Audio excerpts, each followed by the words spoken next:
Am I the a-hole for not paying for my daughter's wedding because she invited my brother and his family? I'm 46 male, my brother 48 male. When I was 20, my then girlfriend cheated with my brother. I was heartbroken and angry and told him he's no longer my brother. Despite my request, my family didn't cut him off, so I told them that I will never again be in the same place as he is. If they wish to invite both, then they should just invite him, as I am the one giving the ultimatum. My daughter is getting married in spring next year. In our culture, both parents are paying for the wedding, 50-50. Unexpectedly, my daughter sat me down and told me that she will be inviting my brother and his family. He married my cheating ex. Apparently, she was seeing them for the last 4 years and built a relationship behind my back. She even wants her cousin to be some kind of flower girl. I was angry. I told her what my boundaries are, and that if my brother is invited, then I will not pay my part of the wedding. She became angry in turn and told me it's time to let go of the past. I told her it's not her call to make. We argued some more and she told me I am making her wedding about myself. I told her I will probably not even attend, so it will be all about her. She left crying. My ex-wife called me screaming and told me I'm a huge a-hole and that our daughter is crushed. Then my parents called. Same thing. I told them off and now I'm ignoring their calls. My girlfriend told me to reconsider and apologize. That by not paying and attending, I will break a relationship with my daughter. I don't know. I think my boundaries should be respected. Am I an a-hole for that? Now for the comments. Despite my request, my family didn't cut him off. I can't get over the entitlement in this line. Like, really? Your brother messes up, and you want him to be disowned? He cut my heart to pieces. I expected for my parents to be on my side, but they were on his. And now they are wondering why our relationship is very cold. I will shed very little tears when they are gone. Yeah, you definitely have your head screwed on straight about this. Yeah, my parents were so great they even let them be in our house after. They were banging next to my room for 2 months, very loud so I could hear them. Had to move out because I couldn't take it anymore. Yo, what is happening on Reddit today? Man, not stay home all the way. This is one of those stories where your daughter has decided that she's willing to alienate you for someone that betrayed your trust. It doesn't matter if it was 20 plus years ago. It only matters that it happened, which thereby means she betrayed your trust. If she wants him there so bad, he can pay the half. Also, it's okay that she has a relationship. It's okay that she wants her cousin in it. It's not okay that she wants you to pay half for her wedding so a person that truly hurt you can participate in it as well.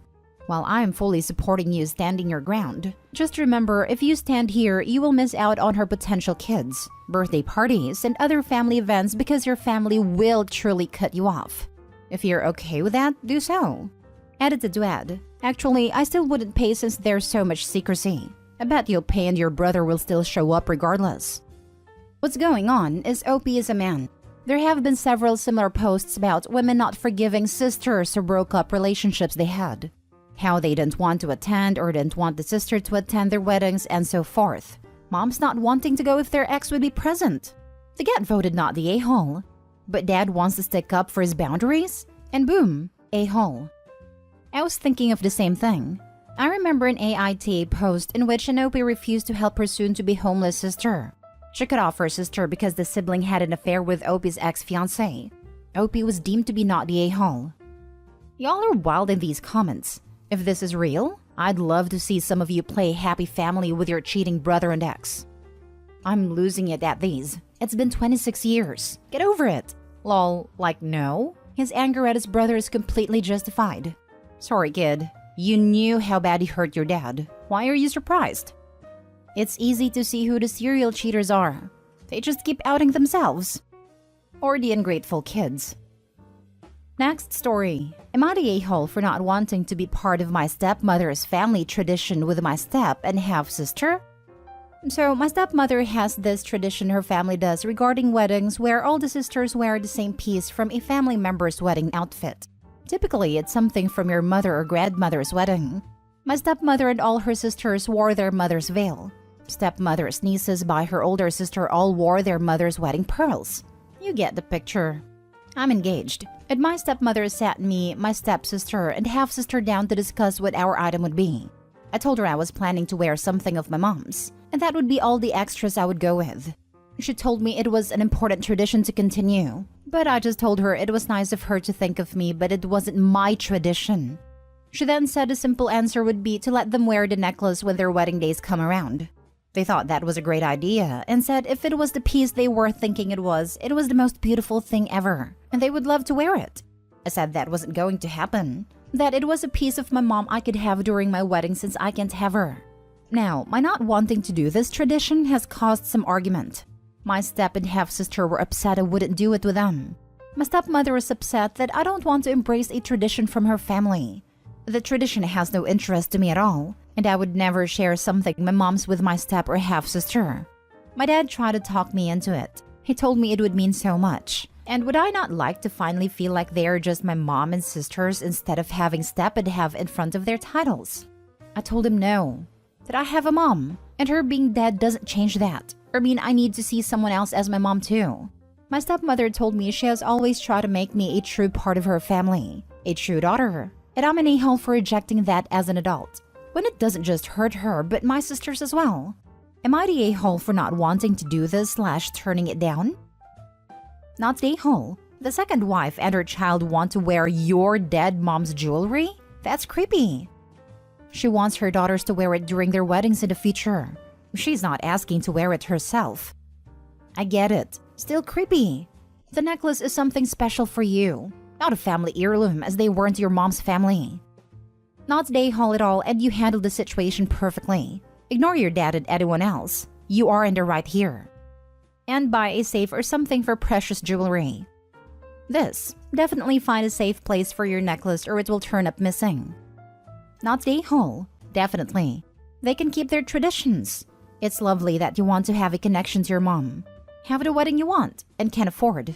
Never let anyone sit you down to discuss anything.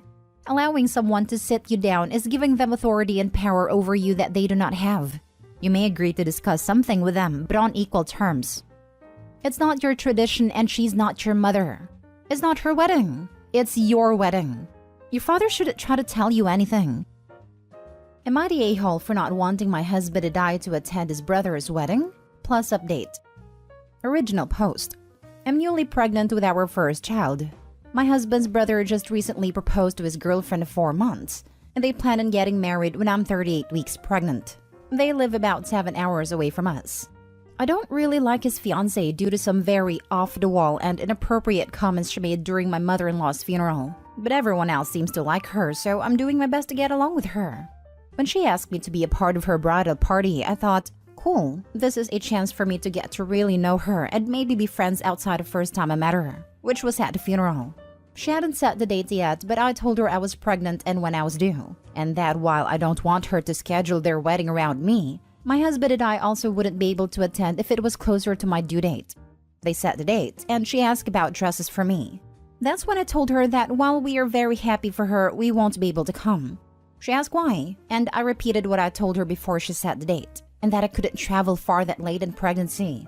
She had a meltdown. She insisted that I could still come since it was only a 7-hour drive, barring traffic, and that if I couldn't come, my husband needed to still come because it was his brother. I said this is our first child, and if I go into labor, I will not be doing it by myself, nor will my husband miss the birth of our child to attend anyone's wedding. She called me selfish for missing her wedding, and that if at least my husband didn't go, we wouldn't speak to them again.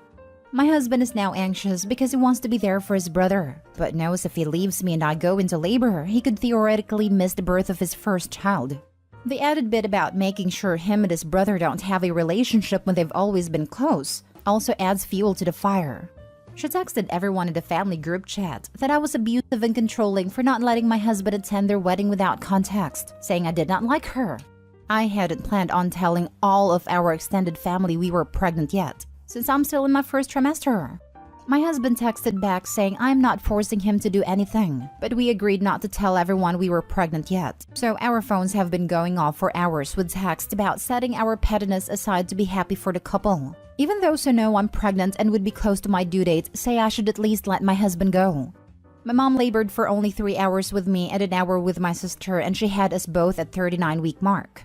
Her mother also had a short labor, so I feel very uncomfortable with the idea of leaving our city to travel so far away during the last weeks of my first pregnancy. Now for the top comments before reading the mini update. Not the a-hole. Babies can come at any time during the last few weeks of pregnancy. Your husband's place is with you during that time. 7 hours away is way too far for him to be traveling when you could give birth any day. And honestly, whilst he was there, he would not enjoy the wedding nor could he drink, because he would be pooping his pants in case he went into labor.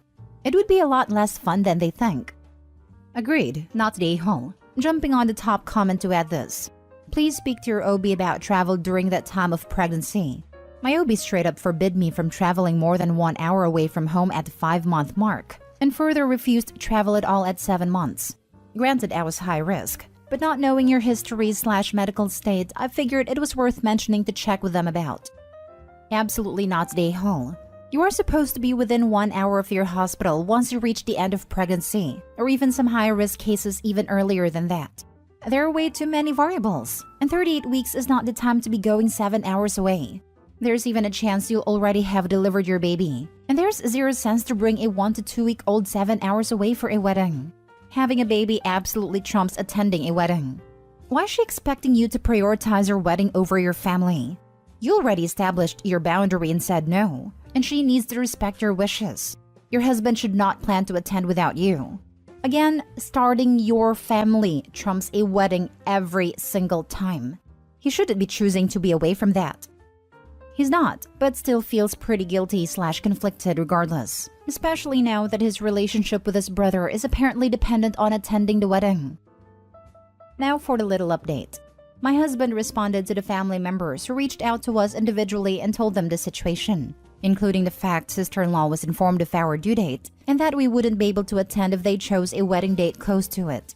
His brother finally called him back and he spoke with him directly, and from what he understands, he was at work so future sister-in-law was not around. My husband explained how it was 100% his decision to stay with me, and had a heart-to-heart talk of which a lot was discussed. His brother was surprised about the ultimatum, apologized for his fiancé's behavior, explaining they apparently recently had a miscarriage, which is news to us, and she likely was taking out her feelings, including jealousy, on me. He also told my husband that he was going to talk to sister-in-law and have the date changed since they didn't sign a contract with any vendors yet. He said he really wants us there since we are close, so he'll either move the wedding forward or push it back. So I guess we might be going to the wedding after all? Though I told my husband at this point he can be a groomsman, but I definitely will not be part of the bridal party, because I didn't want her to take out her feelings on me throughout my pregnancy while she's wedding planning. Today was super stressful, and I won't be responding to any more comments, but I wanted to thank all of you for your support and suggestions. I started having doubts about whether or not I was the a-hole here when family kept pestering us to concede, but I'm glad to find out our decision was perfectly normal and expected. Now for the last story. Am I the a-hole for not allowing my step-family to be introduced as my family? I, 17 female, would rather live with my dad, but for school reasons, it's just a lot more convenient for everyone for me to live with my mom during the week. So mostly I'm here to humor my dad. My mom did some stuff during their divorce that I think was horrible, so I don't really like her very much now. But I've been trying to just keep things civil until I graduate. She married a guy with 2 kids, 12 male and 9 female, at like light speed after the divorce. And the whole merging families thing isn't going well. His kids hate her. I feel kinda neutral about him and just want to be left alone. And the step-siblings and I are okay, but mostly they do their own thing and I do mine. It's not the happy blended family my mom wanted, and she keeps trying to force it and making it worse. Her husband goes along with her, so basically nobody is happy in that house. I kinda exploded the hornet's nest this last weekend because I lost my cool about something my mom has been pushing for a while about the step family. She insists on calling my stepdad my dad, and the kids my siblings, and gets frustrated that I won't call them that. They're not. I have a dad, and I didn't grow up with the kids, so I'm not going to pretend. I finally got tired of it, so when we ran into some of my mom and stepdad's friends last weekend and he introduced me as his daughter, I said, "I'm not your daughter." My mom tried to laugh it off, but the friends looked uncomfortable, and she got mad at me in the car and told me I need to get with the program and stop being a jerk about this. I told her that he wasn't my dad, and the kids aren't my siblings, and if she doesn't get with my program, she can be not my mom the minute I turn 18. Big argument. They try to take my car keys as punishment. And when I told my dad since the car is in his name, he called and said that they give either him or me the keys immediately or he'll get the police involved. So my mom has been crying and says I'm an a-hole and stepdad agrees. Stepbro said he thought it was the best and that I'm right. My grandparents came over and tried to talk me into apologizing and just going along with things. My dad says they pushed too much and got what they earned, but I probably should have just left it alone in the car. I don't think I was wrong, but I don't know if I was an a-hole. I told her that he wasn't my dad, the kids aren't my siblings, and if she doesn't get with my program, she can be not my mom the minute I turn 18. The spine is gonna get you places. It may have been harsh, but you are right. Not the a-hole at all. Not the a-hole. I love this comment. Never feel bad for standing up for yourself. Do not let your mom guilt you into doing or saying anything you don't want to do. Not the a-hole. You are already making an effort to be civil with the stepdad and step-siblings. You clearly have a dad that is involved in your life, and it seems like you have clearly expressed that you are not comfortable calling them dad or your siblings. They shouldn't be forcing you to call them that or introducing you that way. Plus, one of his kids agreed. The one old enough to see for sure what's happening. You can't force a blend. It has to happen on its own. That doesn't mean you have to still cross into dad/mom stuff either, but where it becomes a family in its own way.